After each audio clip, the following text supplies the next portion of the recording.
What's going on, guys? Welcome back to the channel and to another recommendation video for you guys. In honor of spooky season, I have got some horror movie recommendations for you today. These are all movies that I watched for the first time this month. In October, I like to watch as many first-time horror movie watches as I can. I like to save up movies that I buy throughout the year, wait until October and watch them all at the same time. So these are all movies that I've just seen for the first time, only seen them once, gonna share my thoughts with you, and hopefully some of them will sound interesting to you. If you like these kind of recommendation videos, let me know. Hit the like button, hit the subscribe button down below, leave me a comment letting me know that you wanna see more of these recommendation videos, and I'll try to get more out for you.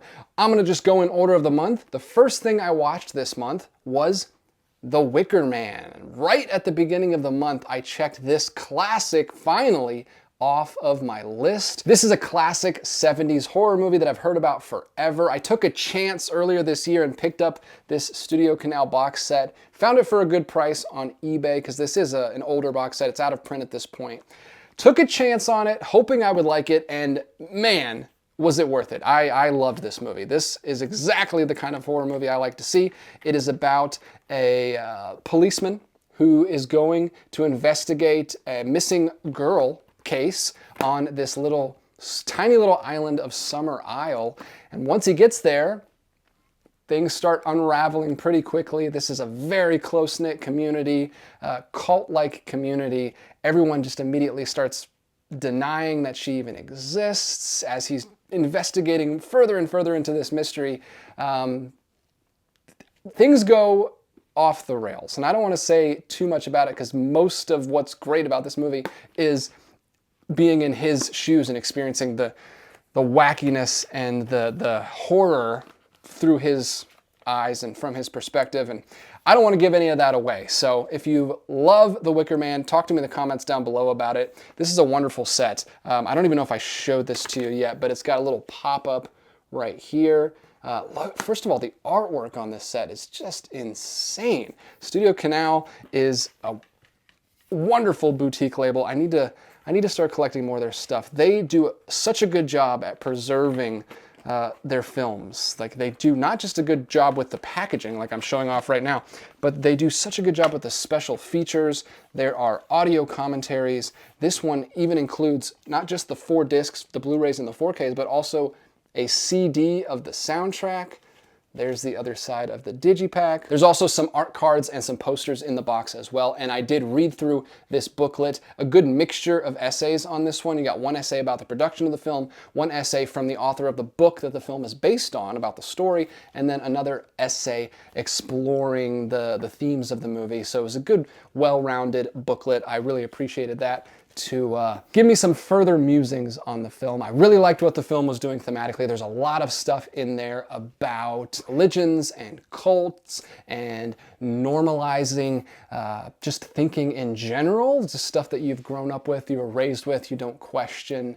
There's so much interesting stuff in there. Christopher Lee plays a fantastic character. Again, I don't want to say too much about it, but I highly recommend it if you enjoy that kind of folk horror style of film. It's a style of film that I have not explored very much at all. This may be my first technically folk horror film, and I definitely want to check out more of it. I want to get that folk horror box set from Severin. There's actually 2 of them now, so I need to get caught up on that stuff because I really enjoyed The Wicker Man.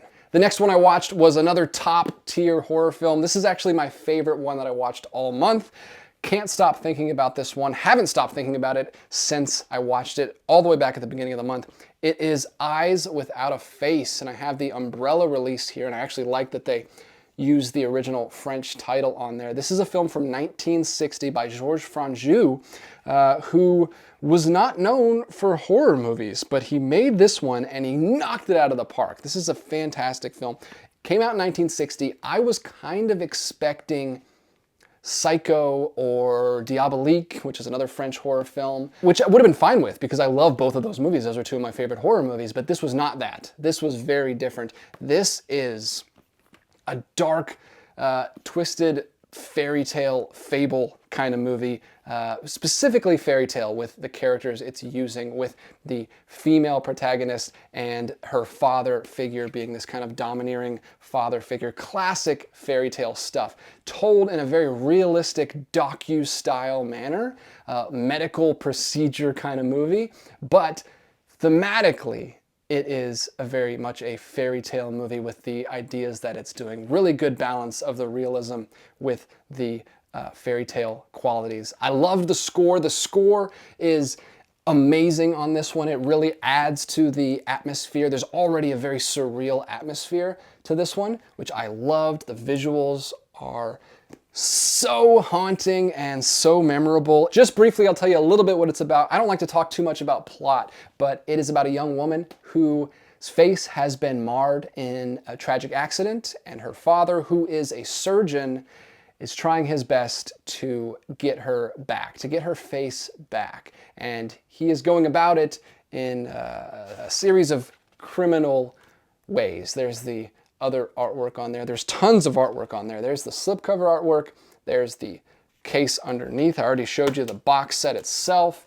There's a poster in there. There are 2 discs. This is a 4K restoration, it looks incredible. It's such a good looking release, and it's such a high contrast black and white film with some gorgeous cinematography, some surreal like throwback to German expressionist cinematography. I really enjoyed pretty much everything about this movie. There's also a booklet in there and some art cards. Umbrella did a standout job on this release. Criterion also just released a 4K of this, and I do have the Criterion Blu-ray. I'm actually in the Criterion corner today. I was over here shooting a Criterion video right before this, and I thought I'd just shoot this one here too. Seemed like an appropriate spot to shoot it. But here is the Blu-ray from Criterion. They released a 4K with the same case and everything. It's just the 4K upgrade. I don't think you can get any better than this Umbrella edition. It's got a fascinating commentary on here. Guy's very thoughtful.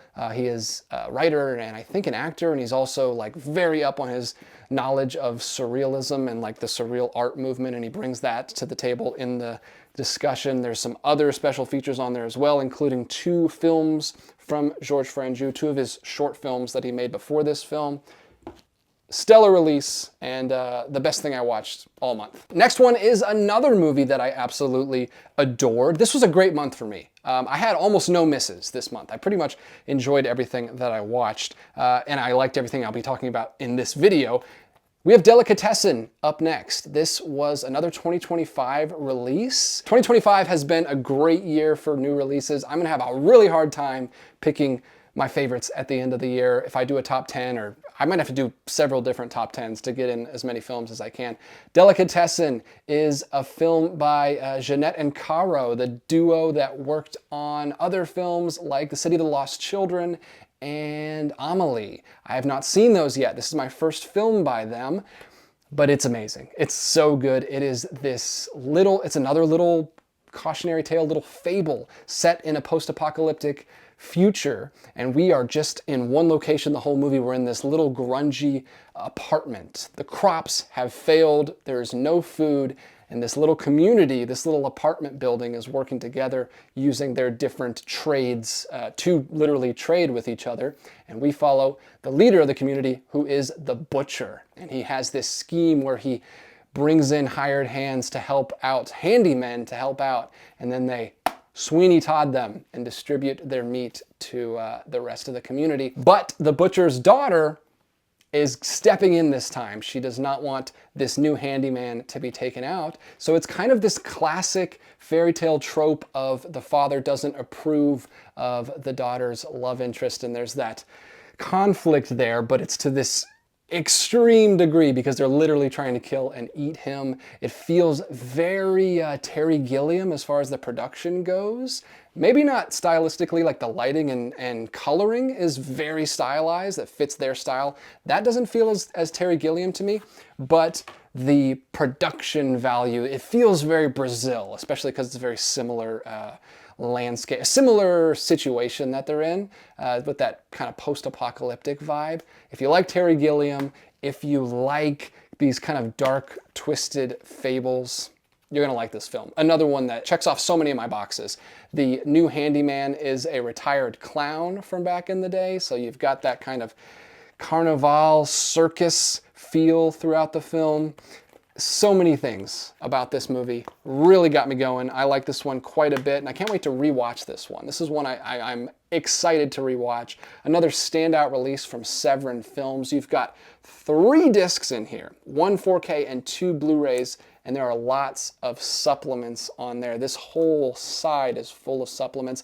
I don't know if this limited edition is still in stock. It probably is. It's not that old of a release, but if you can get your hands on that, grab it, because it's a very unique film, very unique movie. Haven't seen anything else quite like it, and I thoroughly enjoyed it. Speaking of unique films, next up I've got Brimstone and Treacle, another 2025 release. This is from Vinegar Syndrome.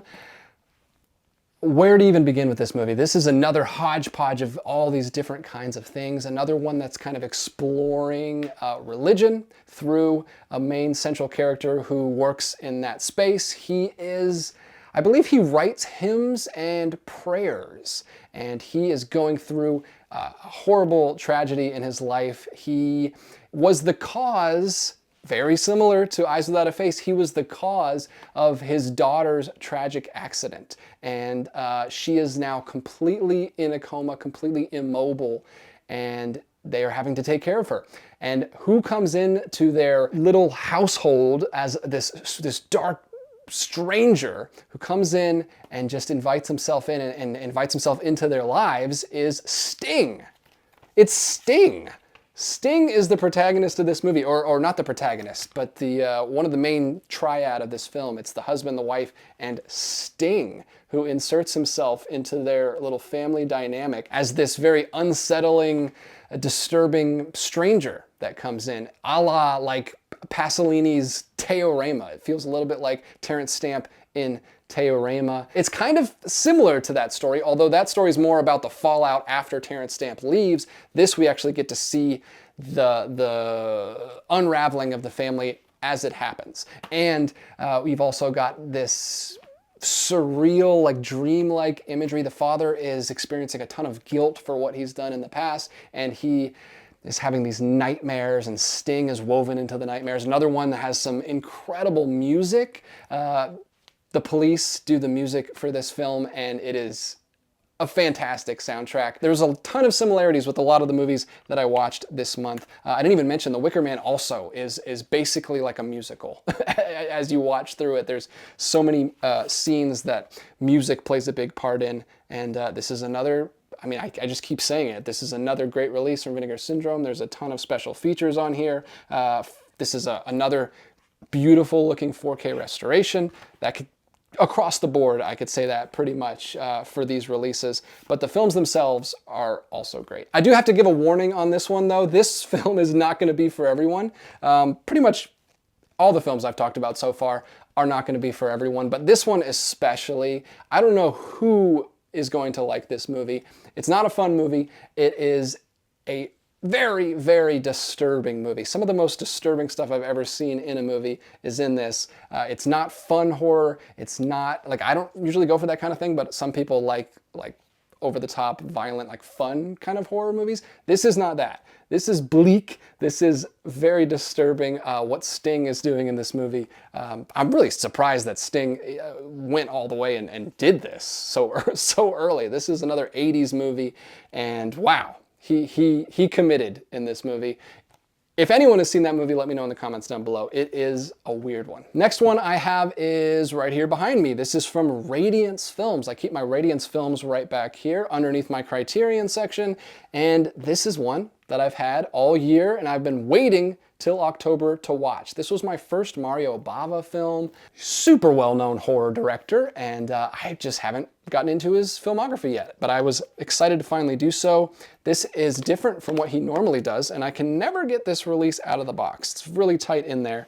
This is a sci-fi horror film, heavily inspired the film Alien, although I think Ridley Scott denied ever having seen it, but it had to have inspired some people that worked on the film, because it is so similar to the plot of Alien. They hear this distress signal, they go down to this planet, they find a ship that went down to investigate before them, and it has these giant aliens inside of it, and then there are these aliens on the planet that are slowly infecting them one at a time until they get picked off to the end.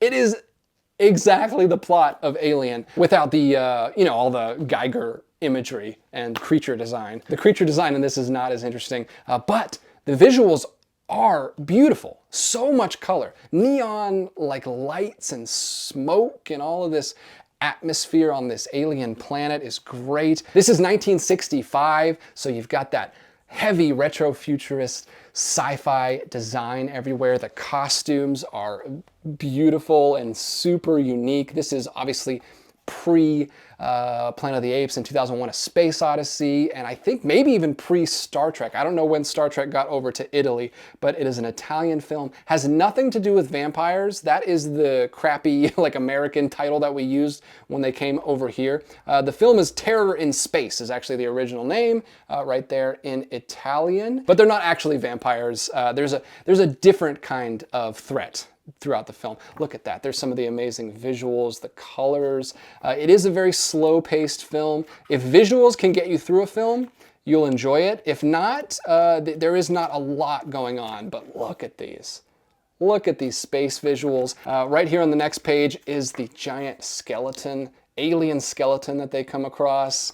Such a cool looking movie. I don't know how often I'll return to this one, but I would like to show it to other people. It's probably one that watches well with others. Another fantastic restoration from Radiance. It is not a 4K disc, but there are plenty of supplements right there. This is the limited edition from Radiance. Well out of print at this point, but you can probably get your hands on the standard edition still. They do standard editions after that.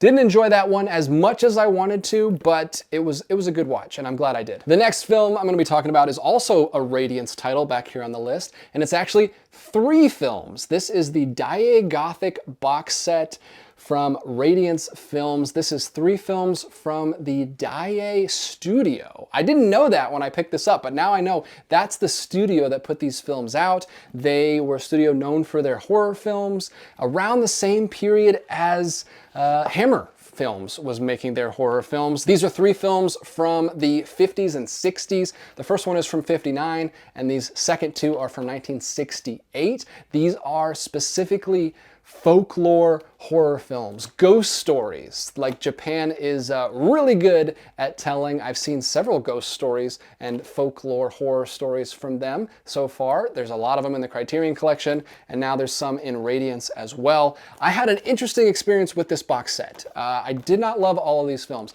I actually was not really feeling the first one for like the first 2/3, and then in the last third of the first movie, it gets great. It's a real slow burn. Like the first 2/3 are nothing but like soap opera kind of drama, like interpersonal drama that I did not find that interesting. But once the ghost comes in, it's great. And I'll say that the production through all 3 of these films is exceptional. Looks really, really good, especially for the, I'm assuming, low budgets that they had. They didn't have a lot of time in the movie to show the ghosts, but when she shows up in that first movie, it's great. I'll go ahead and tell you, it's called The Ghost of Yatsuya. It is a classic Japanese tale, which I've seen in a number of places, including Kwaidan, which is right here in the Criterion Collection. A very similar story to the first story that starts that movie. That's also based on folklore, and it's like 4 stories broken up into that film. It's about a woman who is kind of wronged by her husband. He kind of just abandons her because he's trying to go move up in the world, and he wants more power, and he kind of doesn't really care what happens to her in the process, and she comes back as a ghost and gets her revenge on him. So that one ended strong. I wasn't crazy about it at the beginning, but the second film in the box set is The Snow Woman. And this is also based on another story that's in Kwaidan. So the Snow Woman is like this deity character who just lives out in the wilderness, and if you see her, she's gonna kill you. So you never wanna see her. It's just like this boogeyman that lives out in the snow.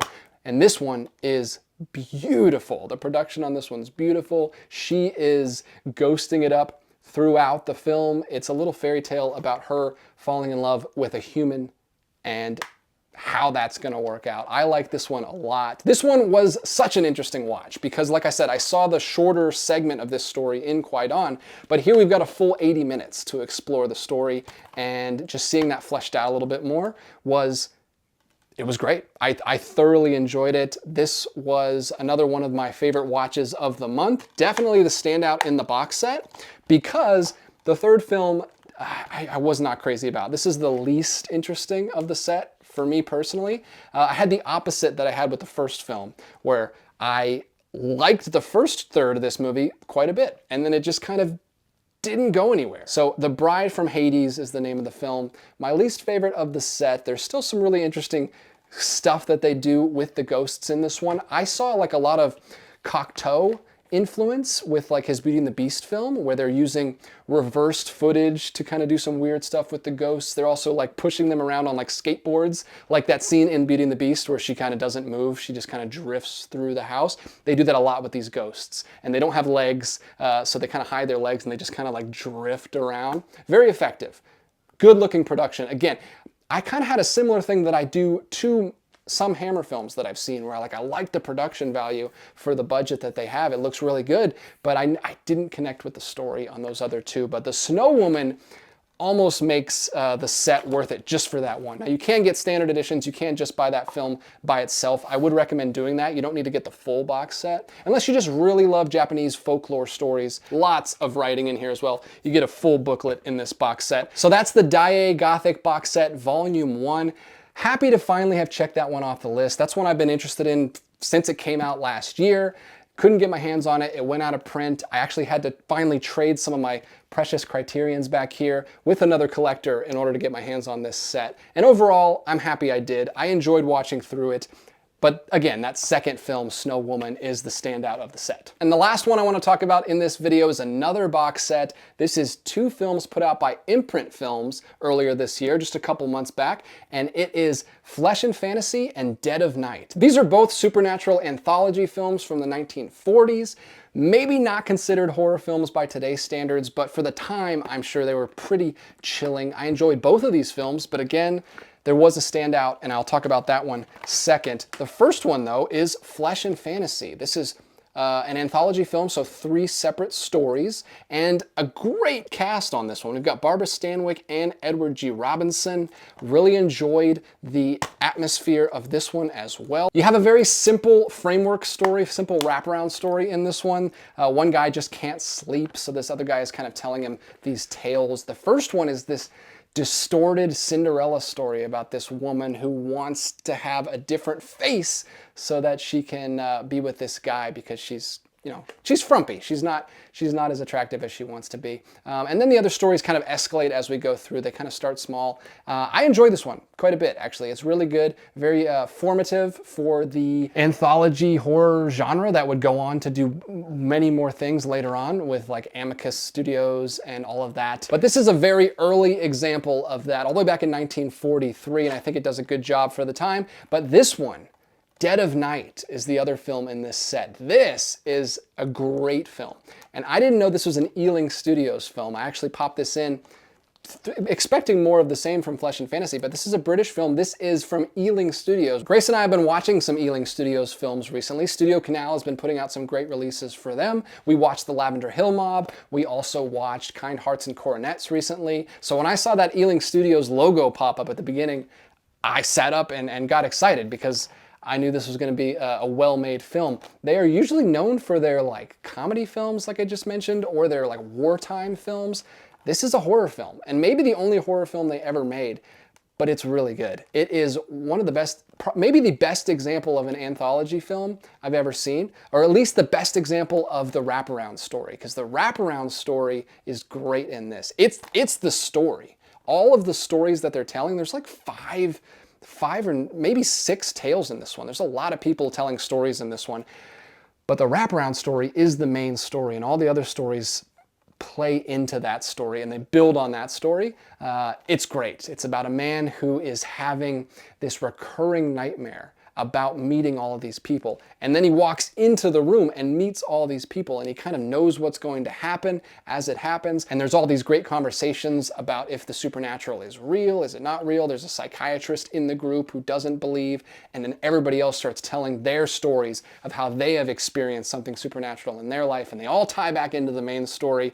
This is a classic example of an anthology film that went on to inspire Amicus and all the other studios that would do this kind of thing. And this is just 2 years later, 1945, so another great early example of this kind of storytelling, and a great release from Imprint. But I do have to give you the heads up that StudioCanal is the one that did this restoration. It looks amazing. I do have the Kino Lorber Blu-ray of this. This is an older restoration, not a good one. Apparently there's a lot of damage to it, and there's even like a line that goes right down the middle of the film. This one though, cleaned up beautifully. The restoration is fantastic, but I recommend you pick up the StudioCanal 4K instead. This is the same restoration that StudioCanal did, but it's just on a Blu-ray disc, and it does have some of the special features that are included in that StudioCanal release, but it doesn't have all of them. So I got so much out of this release. I think it's fantastic, but I have to recommend the StudioCanal release because I think it's going to be even better. It's on a 4K disc. This has an audio commentary, and it has 2 in-depth conversations, like 45-minute conversations, one with a writer and one with a musician who is like breaking down everything that's done in the score for the film and how it adds to the atmosphere and the horror. And he's actually playing it on a piano while he's talking to you. And there's also a restoration comparison, and there's a full documentary on the film that's an hour and 15 minutes with a bunch of people talking about their thoughts on the film. All of those special features, I believe, were done by StudioCanal. So all those are going to be on the StudioCanal release, and I'm actually tempted to pick up that StudioCanal release because it also has additional special features on top of this. So if you're in Australia and you want to pick up the imprint release, that's going to be your best bet. But if you're in the UK, or if you want to buy it off of Orbit, Diabolic, something like that, I got to recommend the StudioCanal release because I'm actually thinking about picking it up even though I already own it. So that's another quintessential horror film that I'm happy that I checked off the list this month. I did a lot of damage to my watch list. I watched some things I've been wanting to watch forever, but there's still so much more to watch. So let me know in the comments down below which horror films you watched this month. Give me some recommendations and I'll put them on the list for next year, or maybe a little bit earlier. I don't have to wait all the way till next October. Had a great time watching spooky movies all month long, and I had a great time talking about them with you guys. Thank you so much for watching. I'll be back with more recommendation videos soon, but until then, keep collecting.